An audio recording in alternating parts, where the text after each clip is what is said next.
Olá, sejam bem-vindos ao Café com Segurança. Todas as sextas-feiras, às 7h15, horário de Brasília, temos um encontro marcado para o compartilhamento solidário de conhecimentos entre os melhores profissionais relacionados com a segurança e a saúde do trabalhador. Na contribuição com os melhores temas da atualidade, um belo café com Iva Bela.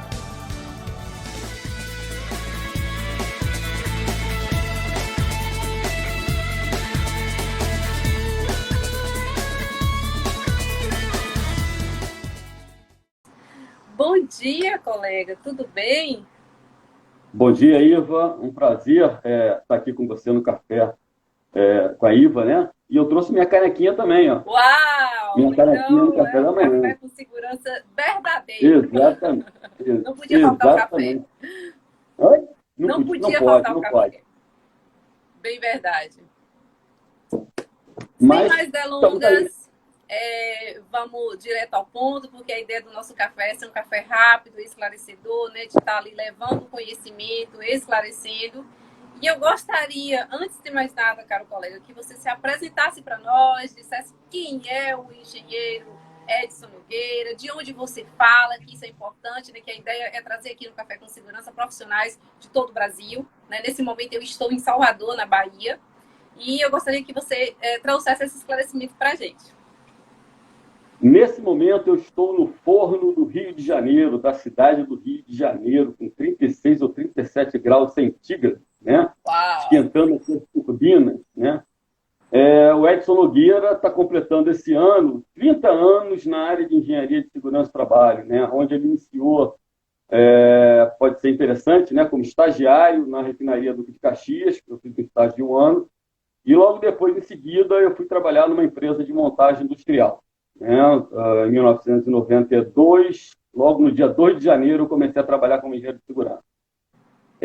Ao longo dessa jornada toda, eu trabalhei em empresas siderúrgicas, metalúrgicas, alimentícias, de varejo, né?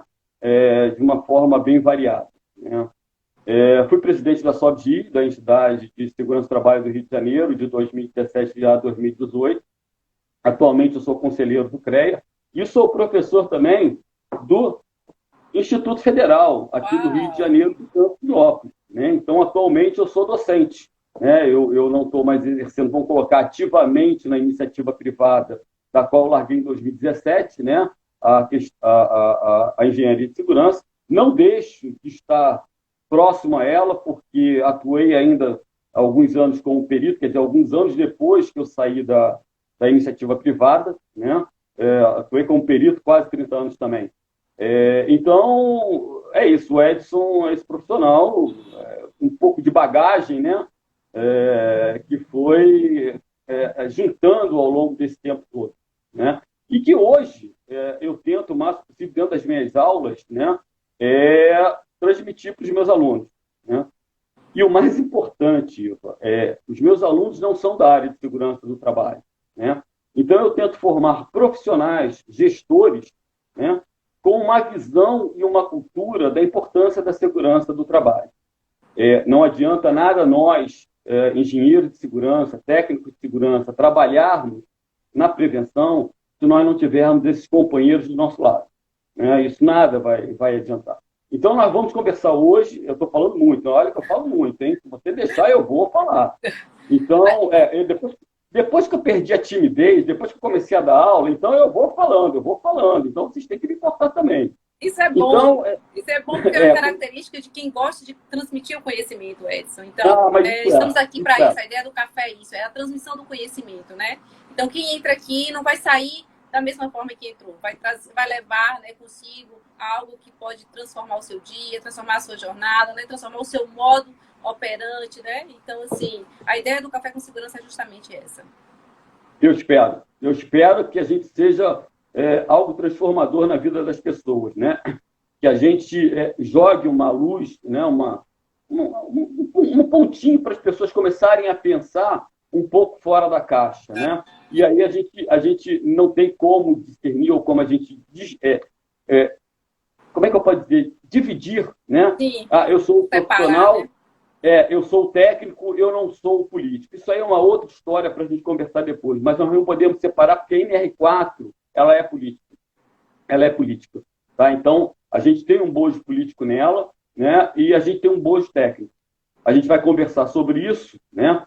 Não sobre, vamos lá, não sobre as mudanças em si, mas as propostas de mudança estão sendo feitas pelo Ministério do Trabalho na análise de impacto regulatório, que é muito importante, pessoal, quem está chegando, quem está vendo, ficar de olho nessas consultas públicas que o Ministério do Trabalho faz no Participa Mais Brasil, né? Então, tem várias situações.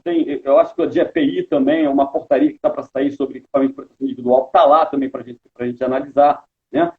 Há pouco tempo eu analisei a de limpeza urbana, que está para sair, né? uma NR, que, a meu ver, Iva, sinceramente, não tem o porquê de existir.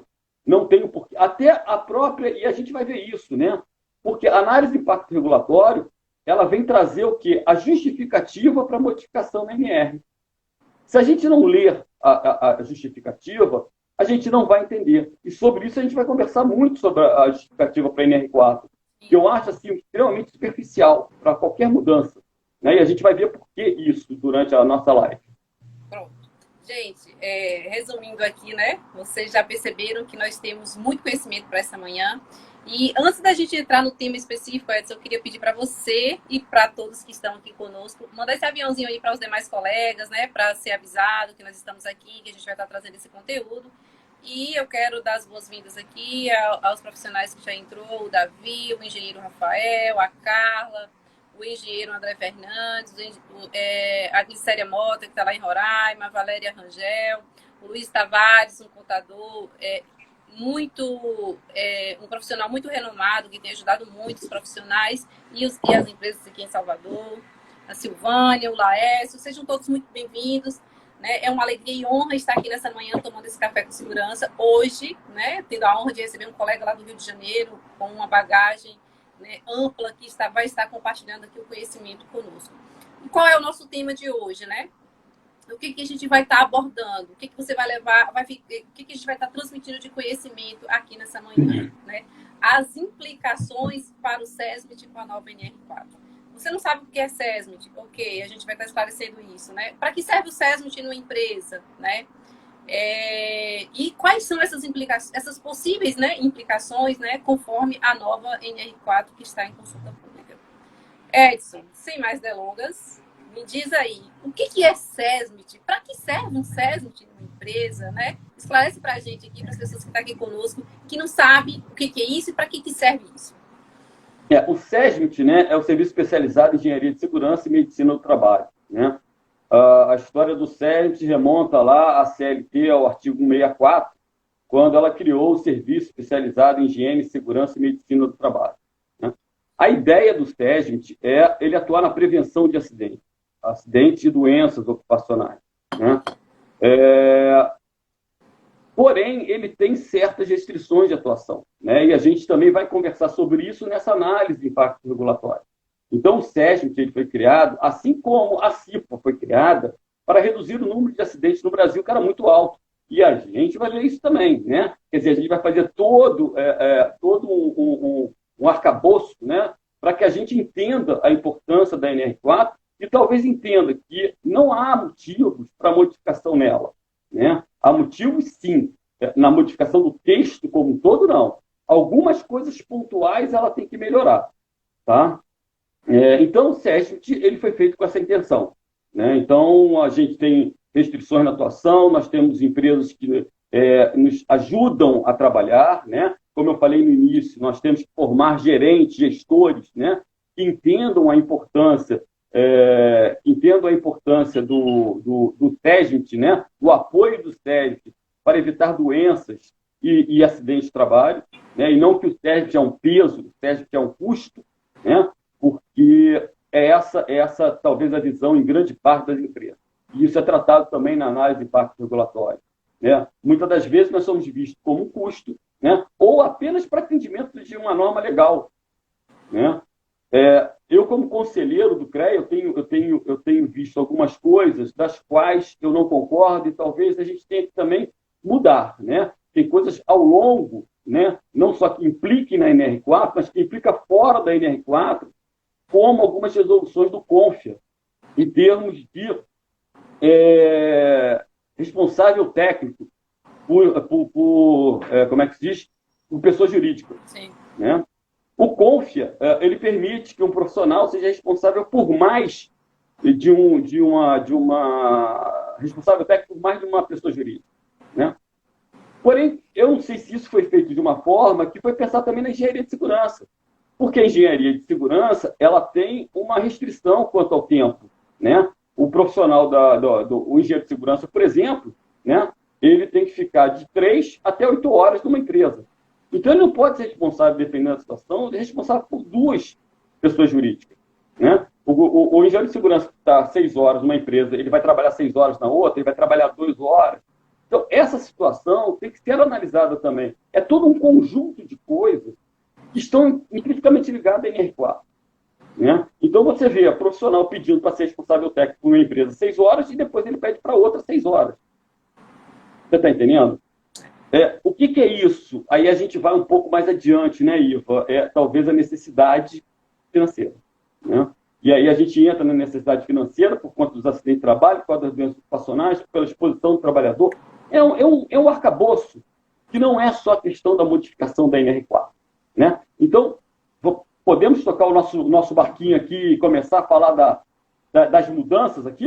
Então, Edson, agora que você já deu essa contextualizada, né, já esclareceu aqui para a gente o que é SESMIT, qual a importância do SESMIT, as dificuldades, né, que os profissionais têm em estar se posicionando, né, em estar extrapolando essa carga horária, né, que é humanamente impossível, na maioria das vezes, cumprir, né, tudo conforme a gente, às vezes, aceita em contrato, né.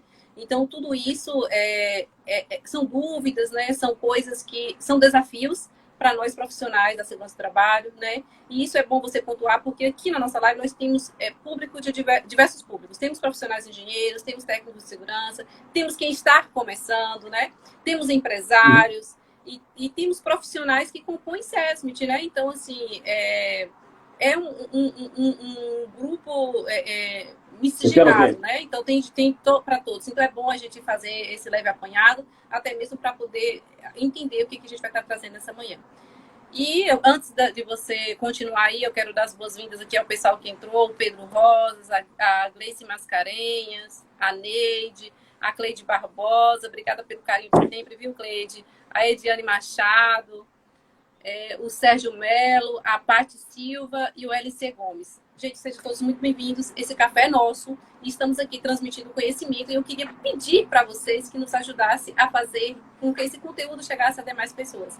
Manda esse aviãozinho aí para profissionais da segurança do trabalho, para profissionais que têm interesse de começar, para colegas que é atuante do SESMIT, né? Para colegas engenheiros, técnicos de segurança, enfermeiros do trabalho, né? E etc. É uma gama, né? Na verdade, a segurança do trabalho está inserida em todos os contextos. Então, quanto mais conhecimento, melhor. E o que a gente vai falar agora? Edson, fala para a gente quais são essas implicações, o que está para mudar na NR4, o que isso vai implicar no SESMIT, como é que a gente deve proceder, né? O que você pode trazer para a gente de conhecimento nessa manhã que pode estar contribuindo?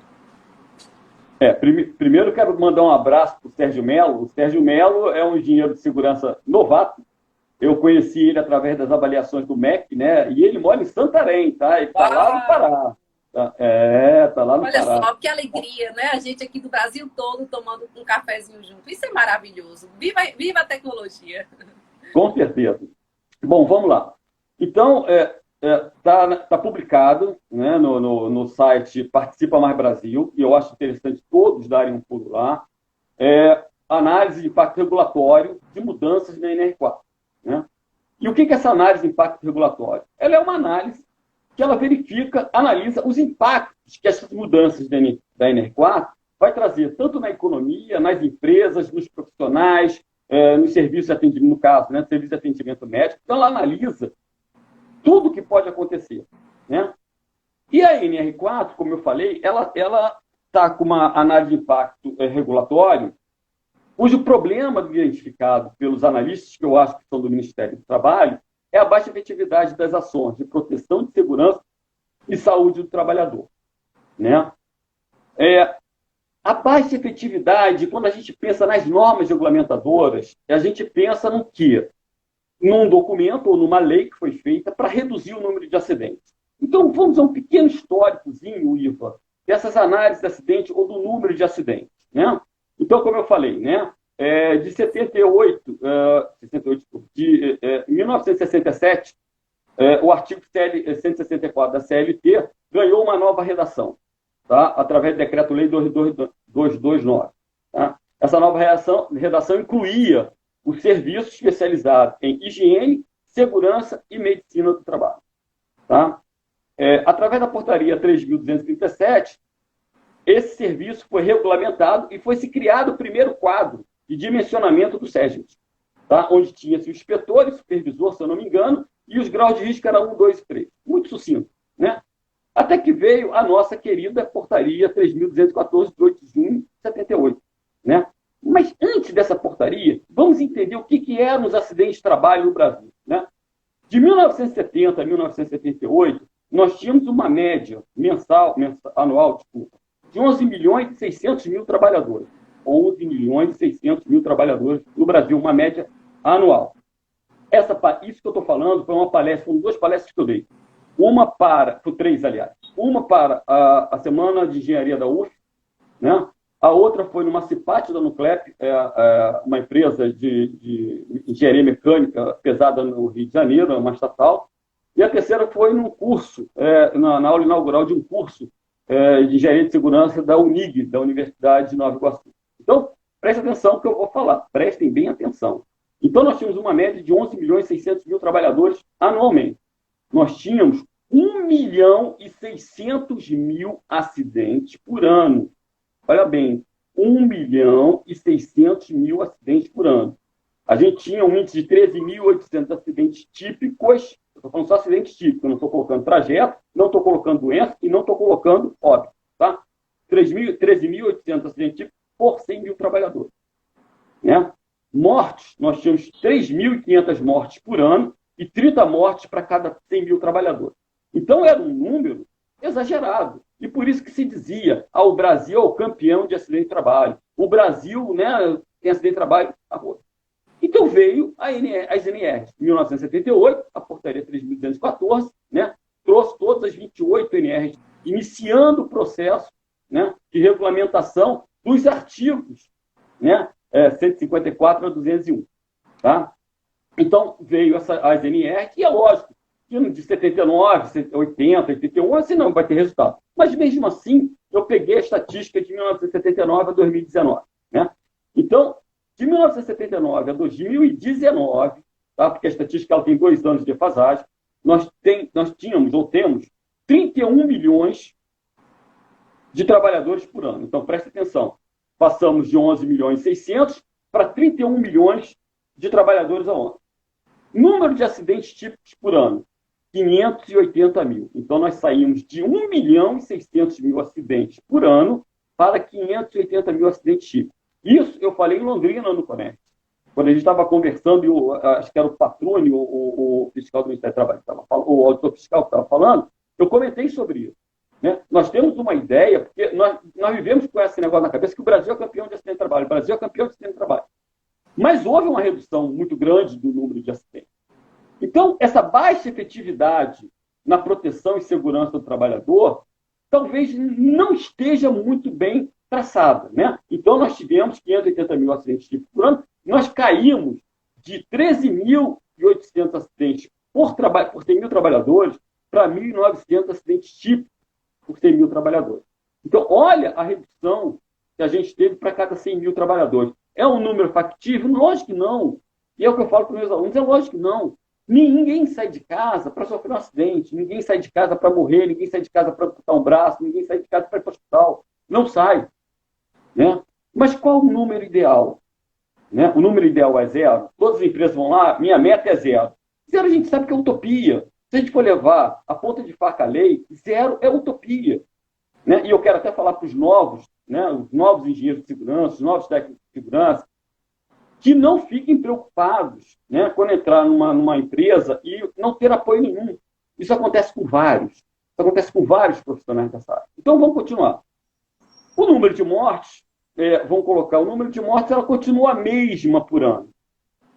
Mas, se a gente for ver por índice trabalhador, não. Ela continuou com 3.500 mortes por ano, por média, de 79 a 2019, mas ela caiu para 11 mortes para cada 100 mil trabalhadores. Pô, você vem assim e fala, caiu para 11 mortes? Parece que você está aceitando isso. Não, eu não aceito. Como eu falei, eu não aceito. Mas alguma coisa foi feita que modificou esse status quo. Né? Não é dizer que isso aqui aconteceu e não aconteceu nada. Né? Então, a gente tem que ter agora as metas. Né? Se se fala, né, que há uma baixa efetividade das ações de proteção da segurança do trabalhador, vamos às causas.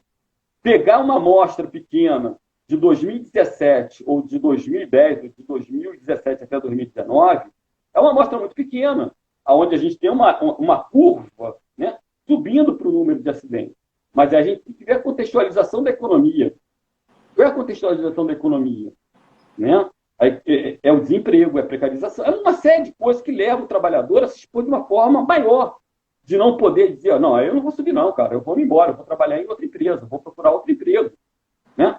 Eu trabalhei numa indústria alimentícia, olha bem, em 2013 a 2014, que o diretor, que era meu diretor, quer dizer, o diretor a quem eu estava ligado, ele falava, Edson, aqui eu perco profissional para a indústria da construção civil. A indústria da construção civil está pagando mais. Então, havia um boom no mercado e a pessoa podia escolher. Não, eu não quero trabalhar aqui. E olha que era uma indústria alimentícia aqui no Rio de Janeiro, grande, enorme, tinha mais de 4.500 funcionários. Mas ele perdia. Hoje não. Hoje a gente não está nessa situação. Né? Até há pouco tempo foi editada uma portaria, uma lei, né, para os entregadores de iFood, Rappi, né, essas empresas, tipo, dando uma proteção para esse pessoal. E aí, até aquilo que eu coloquei no nosso WhatsApp, né, criou um profissional, né, precarizado, mas com privilégio. Tá? Então, continuamos aqui, não vamos sair do nosso assunto. Vamos continuar na nossa... Só reforçando o que você falou aí, engenheiro Edson, o engenheiro Pedro Rosas falou aqui o seguinte, já era utopia, né? Verdade. A gente sabe que isso é uma utopia, viver é um risco, né? A gente está dentro de casa, é um risco, então, assim, no ambiente de trabalho é a mesma coisa. Então, o que a gente faz? A gente tenta minimizar, né? Tenta neutralizar até os impactos, né? E tudo mais. Mas, assim, chegar a acidente zero é utópico demais. É bem revoltado aí, caro colega Pedro Rosas. Pode continuar, Edson. Eu concordo extremamente com o Pedro Rosa e ainda falo o seguinte, eu acho que a nossa meta não é o acidente zero, é ter controle dos acidentes. A gente tem que ter controle dos acidentes. Né? E como é que a gente tem controle dos acidentes? É com as nossas medidas proativas e não com as nossas medidas reativas. É verdade. Né? Não adianta eu fazer uma análise de acidente, que eu estou fazendo uma medida reativa. Não adianta eu ter uma taxa de frequência, mas eu tenho que ter uma análise quase acidente, eu tenho que ter um registro de desvio, né? Eu tenho que ter meu GTS. Então, eu tenho que ter uma série de situações, né? Série de ferramentas, que nos leve a dizer, não, opa, eu tenho 2 acidentes porque está controlado. O meu número de acidentes está controlado. Então, eu tenho 2 hoje, talvez 1 ano que vem, talvez 3. Quer dizer, fica dentro de uma curva. Não é, eu tenho 1 hoje, aí ano que vem eu tenho 10, aí no outro ano eu volto para 5. Quer dizer, aí eu tenho um nível, né, serrote, quer dizer, eu tenho uma estatística serrote, que nunca eu vou chegar. Então, quando a gente faz uma AIR, que a gente fala a baixa, né, questão de prevenção e saúde, eu tenho que dizer aonde que eu quero chegar. Aonde que eu quero chegar? Qual o número de acidentes reais? É o número de acidentes da Alemanha? É o número de acidentes dos Estados Unidos? É o número de acidentes da Itália? Aonde que eu quero chegar?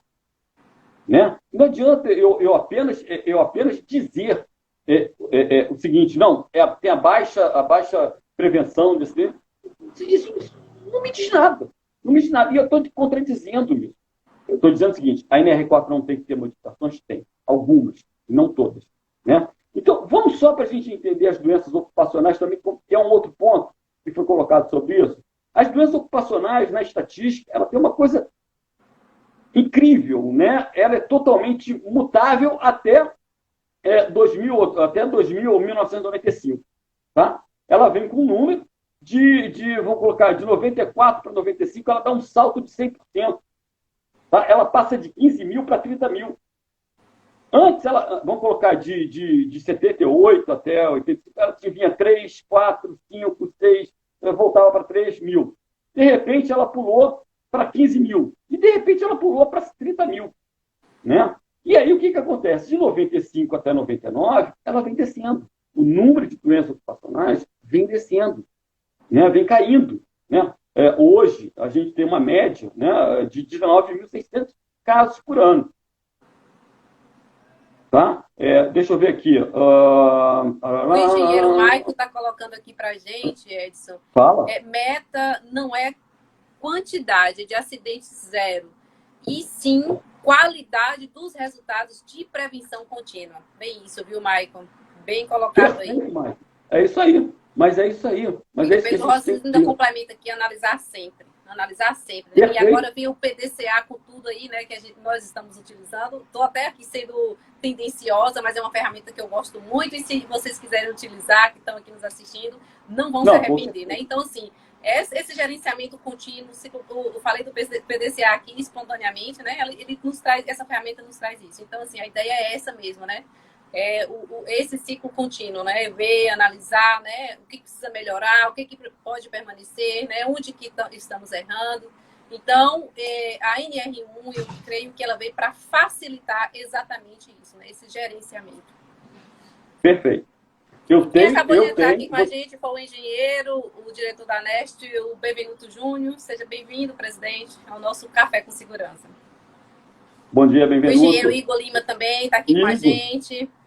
Maicon, dê as boas-vindas a você. Maicon, seja bem-vindo ao nosso Café com Segurança. Esse café é para nós. É o nosso café com segurança. É o nosso café, é o nosso café. Exatamente. Então, essa questão, né, da baixa efetividade das ações, o Ministério do Trabalho ele elencou 5 causas desse problema regulatório.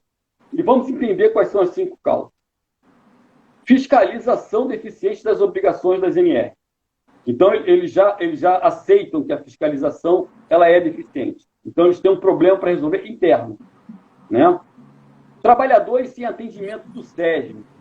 Nesse caso, ele fala o seguinte, no quadro, né, no quadro 2 de dimensionamento do SESM, ele fala que aqueles trabalhadores que não têm SESM, isso é aquela dígito 1, acho que abaixo de 50, e aí vai crescendo, né? Então, ele tem alguns trabalhadores que não têm o SESMIT obrigatoriamente. Né? Então, isso é uma situação que eles colocam como a questão da baixa prevenção de acidentes. Né? Baixa aderência do empregador às boas práticas e às normas de SST. Está entendendo? Então, olha só, baixa aderência do empregador. Eu não sei, eu não quero dar minha opinião assim, muito enfática, mas eu acho que essa é a principal. Essa é a principal. Enquanto o empregador não entender a importância do SESM dentro da empresa dele, vai acontecer isso. Né? Logo no início da minha carreira, eu conheci um auditor fiscal que na época não era auditor fiscal, tinha um outro nome. Né? E ele falava, se eu fiscalizei uma empresa hoje, e fui lá e falei, olha, você está com 51 funcionários, você tem que contratar um técnico de segurança. Aí o empresário chegou para mim e falou o seguinte, com quantos eu não preciso de um técnico de segurança? Aí ele falou 49, então amanhã eu estou demitindo 2. Será que ainda continua essa mesma cultura? Né? E aqui, olha só, Edson, eu quero abrir um parêntese, né, te interrompendo, que essa missão é nossa, de transmitir o conhecimento, né, de nós profissionais exercer, de estar levando esse esclarecimento, porque assim, na maioria das vezes, a gente gosta, o que a gente acha que é óbvio para a gente, profissional, não é óbvio para o empregador, né? Então, a gente precisa, além de fazer valer, né, tudo que a lei pede, né, tudo que a lei exige para que esteja um ambiente laboral seguro, a gente precisa estar levando esse esclarecimento, né? E agora, com essa questão do e-social, as novas normas aí, né, que entrou em vigor agora em janeiro e tudo mais, a gente precisa mais do que nunca fazer isso, porque os empregadores estão perdidos, né? E eles não sabem o que fazer. Eu tenho recebido ligações todos os dias com dúvidas assim que eu nunca imaginava que poderia existir. E agora é o momento da gente posicionar e dizer, além de esclarecer tudo que o e-social pede, além de esclarecer tudo que está em vigor agora, né, a partir do dia 3 de janeiro, né, com a nova NR1 e as demais novas normas que foram reajustadas, né? Então, assim, a gente precisa levar também esse esclarecimento, né? Qual a importância de ter um profissional da segurança do trabalho, o que ele faz, quais são os benefícios, né? Que ao invés de demitir para ficar dentro do que enquadra, né, um quadro de SESMIT, ele contrate mais, ele cresça mais, né? A empresa dele fique mais produtiva. Então, assim, ao meu ver, Edson, nesse momento, nós profissionais precisamos posicionar mais do que nunca para estar levando essa importância. Porque esse preconceito que existe, né, com a segurança do trabalho, né, que está ali para atrapalhar o processo, que está ali para interromper, a gente precisa quebrar, porque é um preconceito. Os empregadores, né, os gerentes, né, de produção, eles têm esse preconceito por não ter conhecimento, né? Então, a gente precisa fazer isso. E, como você falou isso daí, me tocou profundamente, né? Porque, puxa vida, ao invés de crescer, diminuir, perde todo mundo, perde a sociedade, perde o trabalhador que está ali, perde o empregador, perde como todo, né? Então, assim, quando a gente leva esse esclarecimento, muda o cenário. E cabe a nós, conhecedor, né, disso, para estar levando esse conhecimento. E continua, amigo, a casa é sua. Perfeito. Eu acho que o Eduardo fez uma pergunta quanto à terceirização. O Eduardo, na análise de impacto regulatório, há um momento que é falado na terceirização, assim, muito, muito de leve. Mas isso não foi para finalização, não foi uma das não é justificativa, não. Meu Deus, me falta a palavra. Uma das decisões que eles tomaram, né, em termos de falar o que teria que ser feito. Tá? Mas eu vou tentar delinear. Então, eu parei na baixa aderência e as boas práticas e as normas de segurança. Né? Tem uma que eu não entendi, e talvez o pessoal que esteja assistindo, ele colocou o seguinte, eles colocaram dificuldade de estabelecer o nexo causal entre a doença e o trabalho, e a atuação inadequada do técnico. Né? Eles falam muito na questão de análise de trabalho, que o SERNIT não tem conhecimento, o SERNIT está despreparado, o SERNIT não tem capacidade para fazer uma análise desse bem. Né? Eu até concordo que isso nos cursos de engenharia de segurança não é uma coisa muito bem levada, né? Não é uma coisa muito bem tocada. Mas eu acho que a empresa querendo, ela pode contratar profissionais para ministrar curso, seja de árvore de cal, seja de boitai, seja o que for, né? Seja de diagrama de Chicago. Mas tem ferramentas para a gente investigar bem o acidente. Acho que não é bem por isso. Ou até mesmo colocar na NR4 o que vai ser feito, né? Qual o sistema que vai ser adotado. O próprio Ministério do Trabalho tem 2 publicações sobre acidente de trabalho, falando sobre a árvore de causa, sobre o modelo francês. Né? Então, é extremamente importante que se leia. E o último, ele coloca o seguinte, baixo comprometimento do empregador com o SESMIT. Então, tem 2 situações que levam a questão da falta de cultura e aquilo que você está falando, Iva. A extrema falta de cultura em relação à segurança do trabalho. Né? Quer dizer, a gente trabalha no modelo reativo e não no modelo proativo. A gente trabalha no modelo que a gente apaga incêndio e a gente não trabalha no modelo onde a segurança ela está interrelacionada com o negócio. Eu não deixo de fazer manutenção sem pensar na segurança. Eu não deixo de fazer minha produção sem pensar na minha segurança. E aí me remonto ao meu passado, quando eu trabalhei numa empresa de montagem industrial, na qual eu tinha 2 Brasis. Um Brasil que me exigia o mínimo possível para fazer uma obra, né? Tem que ter um técnico de segurança, E tinha um outro Brasil, que era da Petrobras e de algumas multinacionais, que tinha até SESMIT, eu digo assim, eles tinham até um dimensionamento do SESMIT diferenciado para a empresa contratada. Então, quando eu entrava, ou quando a empresa que eu trabalhava, entrava dentro de uma área da Petrobras, se eu tivesse que ter um técnico, eu teria que botar 2. Porque a Petrobras determinava isso. Se eu tivesse que ter 3 técnicos, eu tinha que ter um engenheiro, porque a Petrobras determinava isso. Então, ali era cobrada a segurança. Eu não sei como é que está hoje. Hoje, realmente, eu não sei como é que está. A Shell, a empresa que eu trabalhava, ficou quase 5 anos sem entrar dentro da Shell, porque teve uma morte na Shell. Ela foi retirada do cadastro da Shell. Para voltar, teve que se fazer um trabalho comercial e de segurança do trabalho muito grande para mostrar a Shell que a empresa tinha mudado. Então, nesse aspecto, a empresa começa a mudar, quando ela começa a ser cerceada, né, de participar de alguma coisa. Né? eu até estava pensando, né, naquele negócio de cigarro, né, para você parar de fumar, foi colocado no mar cigarro, o cara com câncer, né? E aí a gente faz um paralelo entre meio ambiente e segurança do trabalho, porque são coisas que estão juntas, não dá para a gente dissociar, né? Nessa empresa de alimentos que eu trabalhei, uma vez conversando participando de uma reunião, o diretor falou o seguinte: olha, o pessoal não quer saber desse negócio onde vai botar o saco plástico, onde vai botar não sei o que, não. O pessoal quer saber o seguinte: ele olha lá na gôndola, R$ 2,99, R$ 1,98, R$ 1,98. Esse é um grande problema, né? Porque o custo, né? O custo pesa. E a gente, quando pensa, né? E aí indo para a questão do custo, né? A gente pensa, né? A empresa já paga o RAT, que é o risco de acidente de trabalho. Sobre o RAT, se ela tem os códigos, né, do GFIP 1, 2 e 3, não, é 2, 3 e 4, se eu não me engano, 2, 3 e 4, ela já vai pagar em cima do RAT um adicional por conta da aposentadoria. Dependendo do FAP, ela pode aumentar ainda isso.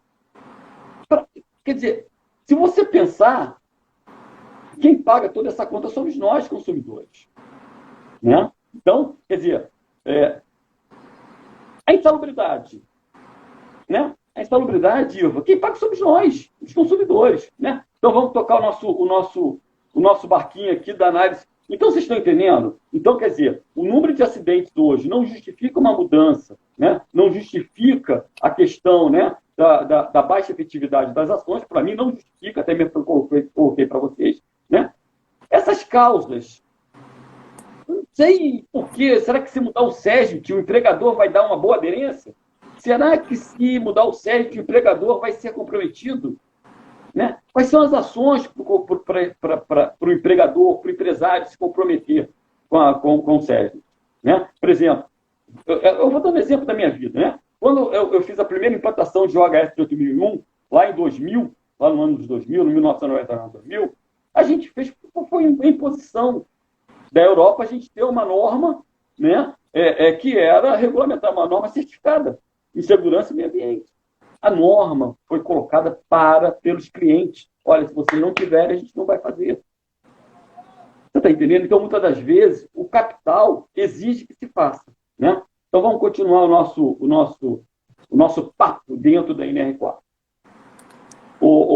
Iva, Sim. deixa eu te pedir uma coisa.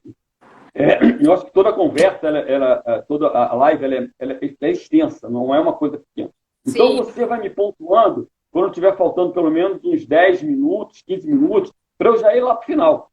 Tá? Então, Edson, porque assim, o café tá tão bom, a prosa tá tão boa, é tantos assuntos, é tanta coisa, né, que a gente quer falar, quer ensinar, e quando você começa a falar aí, eu até quero que você estenda mais e tudo mais, só que assim, já são 7h56, a ideia do nosso café ser 55 minutos.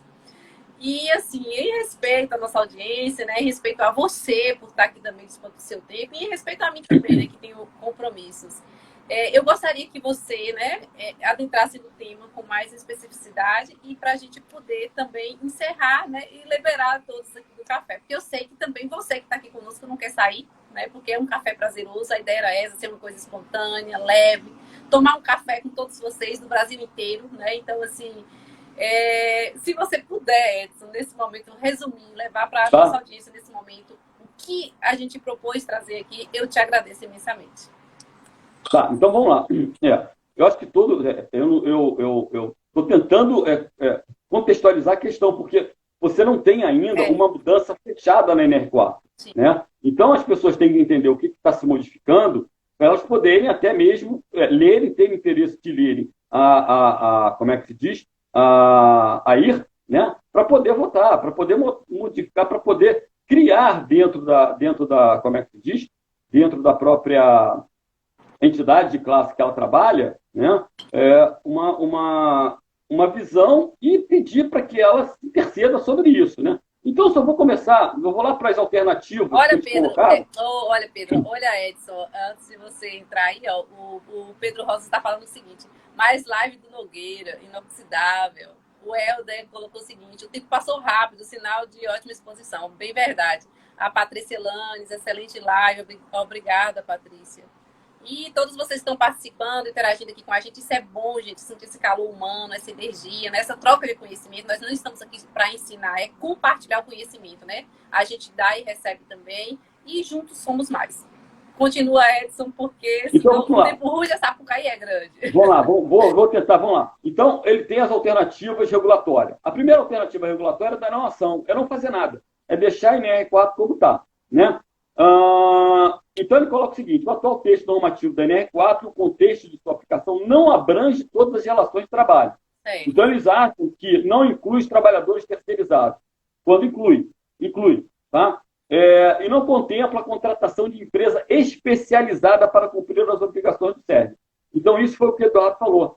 Então, nesse momento, ele coloca uma terceirização assim meio de leve, mas ele não vai nessa terceirização até o fim, tá?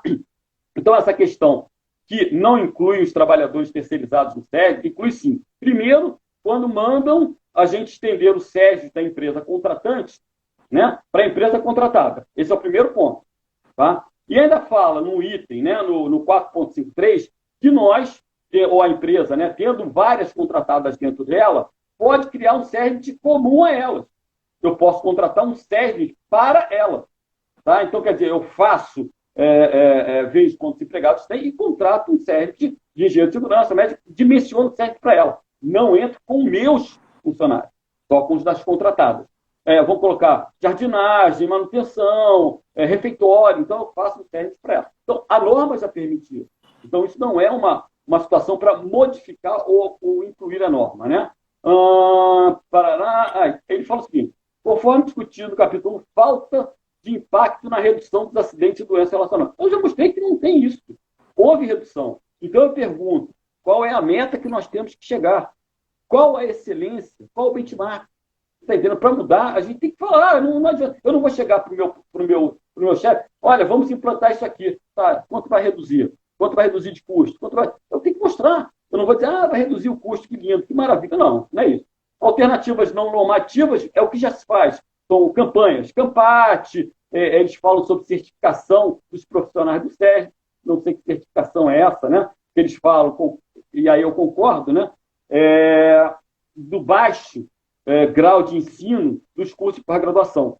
E aí a gente entra numa outra situação que o Sérgio está aqui, a gente pode... O curso de pós-graduação, ele não tem autorização e não tem o reconhecimento de curso. Como nós sabemos que nós, para fazermos um curso de graduação, eu tenho que procurar uma faculdade que é reconhecida, ou que vai ser reconhecida pelo MEC. O curso de pós-graduação, não. Então, isso já é uma coisa que já deveria ser pensada, como fazer e como melhorar. Isso não só o Ministério do Trabalho, mas os CREAs e o CONFIA também. Porque quando chega lá no CREA para regularizar, registrar um curso de pós-graduação, você vê o PPC, às vezes dá uma olhada nos professores, às vezes tem mestrado, doutorado, e pronto. Entendeu? E acabou. Bom, vamos lá. Vamos continuar. Parará, alternativas. Tá. Então, vamos. As alternativas normativas. Tá? As alternativas normativas, isto é, aquelas que vão modificar a NR4. Alterar a NR4 para incluir outros tipos de profissionais no SERV, de acordo com o risco. Então, o que eles estão querendo? É o seguinte: eu tenho um risco de sobrecarga cognitiva, como eles colocam lá. Então, eu vou pegar e vou incluir um psicólogo no SERV. Então, eu vou ter um psicólogo que trabalha no SERV. E vou tirar alguém. Quem que eu vou tirar? O médico? O auxiliar de enfermagem? O engenheiro? Então, eu vou fazer uma troca. Né? Não é incluir mais um profissional. É trocar. Então, eu tiro um profissional e coloco um psicólogo. Né? Eles colocam higienista ocupacional e ergonomista. Só que esses dois não são profissões regulamentadas. Então, eu não posso incluir um higienista, porque não é uma profissão regulamentada. Como é que eu vou incluir uma profissão que não existe? Ele é qualificado. A mesma coisa é ergonomista. Não é uma profissão. Né? É um profissional qualificado. Então, tudo isso tem que ser analisado ainda. Né? Outra, alterar a NR4 para incluir trabalhadores terceirizados no dimensionamento do SERGENT. Ok. Para mim, também não vejo problema nenhum. Né? Mas dizer que não existe, não. Existe. É só se fazer cumprir. Então, eu acho o seguinte: as modificações da NR4 ou de outras NR, elas vão continuar sendo feitas. Mas para quê? Para onde que a gente vai chegar? Quem é que vai cobrar isso? Como vai ser feito? Está entendendo? Descrição de alternativa de serviço especial. Isso é muito bacana. Isso é muito bacana. Né? O que é isso? É o seguinte, como vai ser feito, também não sei. Como isso vai ser feita a logística disso, eu também desconheço. É o seguinte, eles estão prevendo que fazer uma análise das taxas de incidência, tá? Das taxas de incidência nos dois últimos anos, e através dessa taxa de incidência do setor, do CNAE, tá? Ele comparar com das empresas. Então, a minha taxa do meu setor, do meu CNAE, tá? Foi 2,40. E aí, o que acontece? A minha taxa de incidência da minha empresa foi 5. Então, eu vou ter que contratar um profissional. Eu não sendo obrigado, né? Isso é para as empresas que não têm serviço obrigatório. Tá? Não sendo obrigado, tá ok? Eu vou ter que contratar um profissional para atingir esse objetivo. Então, esse é o serviço especial, que eu acho uma ideia muito bacana. Eu não sei se ficou claro, Iva. Ficou claro o que é o serviço especial? Ficou claro. Se alguém ficou com alguma dúvida, pode mandar para a gente aqui. Naquele grupo que não tem o serviço obrigatório, se houver uma taxa de incidência maior que a do setor, ele vai ser obrigado a contratar um profissional. Ou um profissional de nível superior, ou um profissional de nível técnico. O profissional de nível superior vai ser contratado meio expediente. O profissional de nível técnico, não. Vai ser contratado em tempo integral. Tá? Que mais? Vamos lá. Finalizando, vamos lá. Eles fizeram uma análise de risco de todas as previsões que eles falaram, né, que eles sugestionaram. Então, eles botaram o risco decorrente da edição, da alteração ou da revogação do ato normativo. Então, esse risco é mais ou menos aquilo que a gente faz na análise de risco que a gente tem na empresa. Né? Então, a gente pega a severidade, a gente pega a frequência que pode ocorrer e vê qual é o risco. Então, todas as medidas que eles sugestionaram têm um risco alto. Tá? Tem um risco alto. Então, o que eles colocaram? O risco decorrente da edição. Né? Então, eles colocaram que o risco de não obtenção do consenso de diálogo social. Isso é da comissão tripartite. Né? Trabalhador, empregador e governo. Então, pode haver não consenso. Então, ele diz que é um risco alto. E aí é um ponto interessante para nós, engenheiros de segurança do trabalho, para nós, entidades. Ele coloca o seguinte, uma das medidas, ele coloca possibilitar o diálogo com as representações dos profissionais relacionados no SERG. Então, isso é uma grande possibilidade para as entidades de classe, principalmente as entidades nacionais, se manifestarem e designarem uma pessoa, ou um profissional, ou um grupo de profissionais, para estudar em NR4. Estudar em NR4.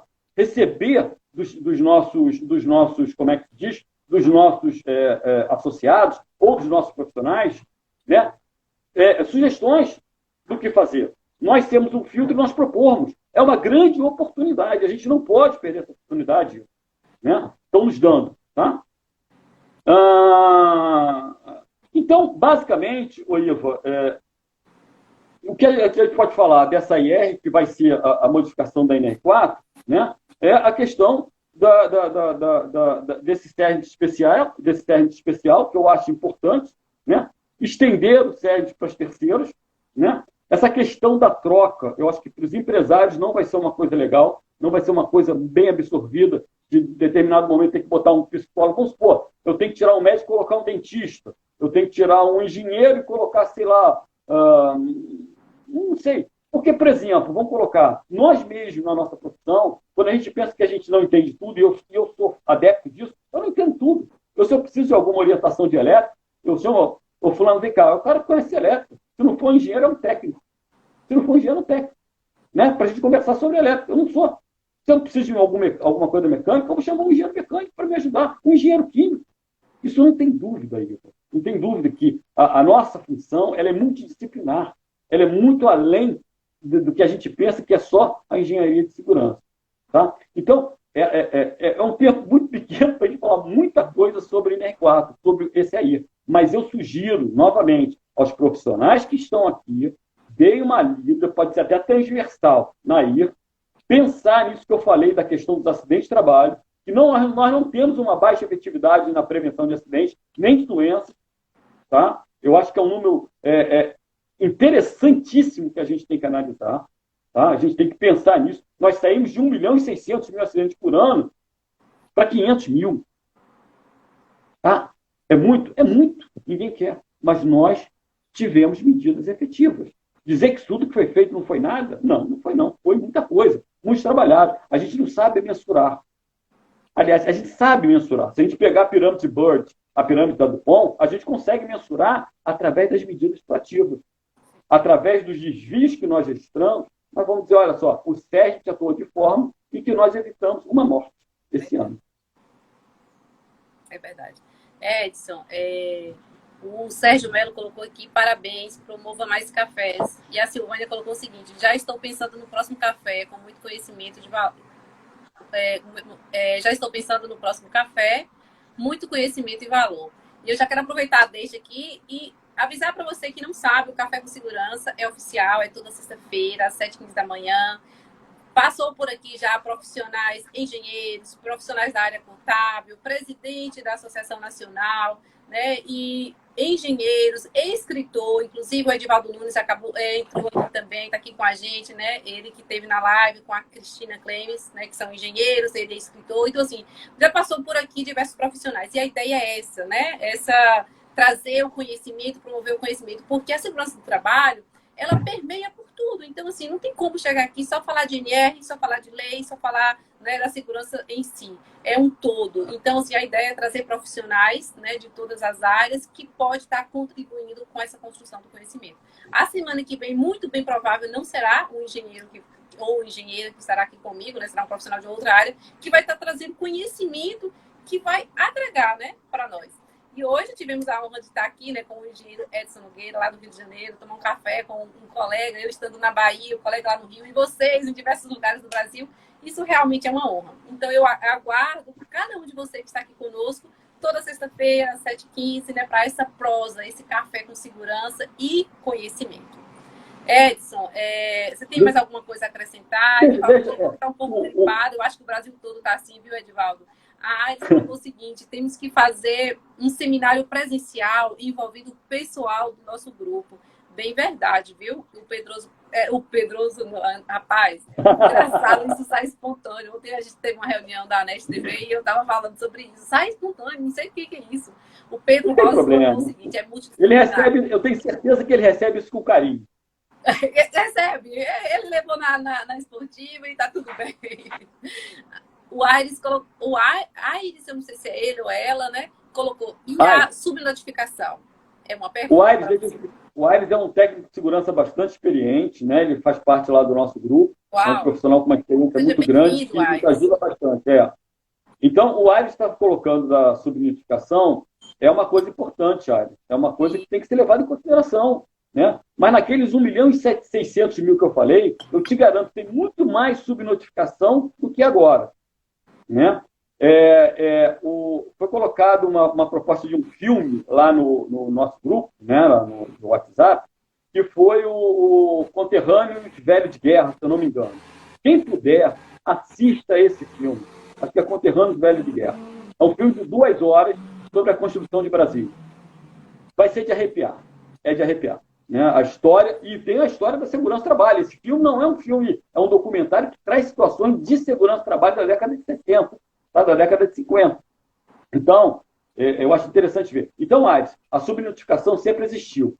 Então, não é porque tem subnotificação que eu tenho que modificar a NR4. Eu tenho que trabalhar para evitar a subnotificação. Como é que eu vou trabalhar para evitar a subnotificação? Né? O FAP, só terminando, o FAP é uma ideia genial. É uma ideia genial. Só que as empresas não entenderam a ideia do FAP. Elas não entenderam a ideia do FAP. De reduzir o risco de acidente de trabalho. Do pagamento que eles têm que reduzir e investir em segurança. Porque se ele pensar, bom, se eu pago 1 milhão, eu vou reduzir 300 mil, eu vou pegar pelo menos 200 mil e vou ficar em segurança do trabalho. Né? Mas não pensam dessa forma. O que eles fazem? Eles pegam a CAC, esperam 15 dias para ver se a pessoa vai entrar ou não, e aí começa aquele negócio da subnotificação, da CAT mal feita, entendeu? Então, muita coisa que tem que se mudar antes, né? Antes de uma alteração da NR4. É isso. Bom, eu agradeço, né, a você, Iva, pelo convite. Muito, muito honrado mesmo de participar, né, da sua live. E, né, vamos fechar aqui o nosso o nosso café ou não? Então, Ou já eu tá... gostaria nesse momento, eu vou desativar aqui, gente, rapidinho os comentários, eu já volto a ativar, só para poder ficar uma foto melhor. E assim, a ideia é a gente fazer uma foto aqui oficial do nosso Café com Segurança.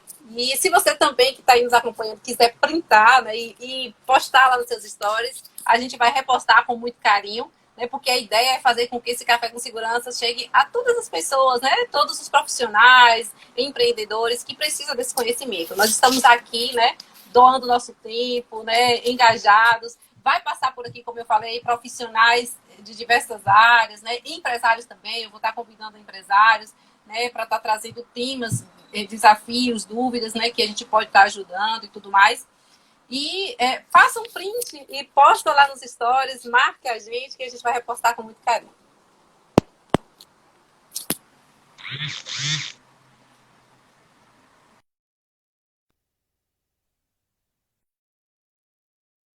Caramba, eu acho que eu consegui fazer aqui, viu? Conseguiu? Quase que eu dei o celular, mas eu acho que eu consegui fazer. Eita! Gente, foi uma honra tomar esse café com segurança. Edson, eu te agradeço pelo carinho, pela disponibilidade, por estar aqui compartilhando conhecimento conosco, né? Foi literalmente uma honra tomar um café com segurança contigo, né? E de antemão já deixei aí o espaço aberto, quando quiser voltar, a casa é sua, né? Foi muito conhecimento hoje, eu sei que o tempo é pequeno, né? Teria mais assuntos que a gente poderia estar falando e tudo mais. Mas assim, te agradeço imensamente. Quando quiser voltar, a casa é sua. A semana que vem tem mais Café com Segurança e eu aguardo cada um de vocês que esteve aqui conosco nessa manhã. Obrigado pela atenção, pelo carinho, pelo respeito, né? Toda essa energia doada aqui. E até sexta-feira, às 7h15 da manhã. Um beijo. Iva, muito obrigado. Tchau, tchau, pessoal. Obrigado.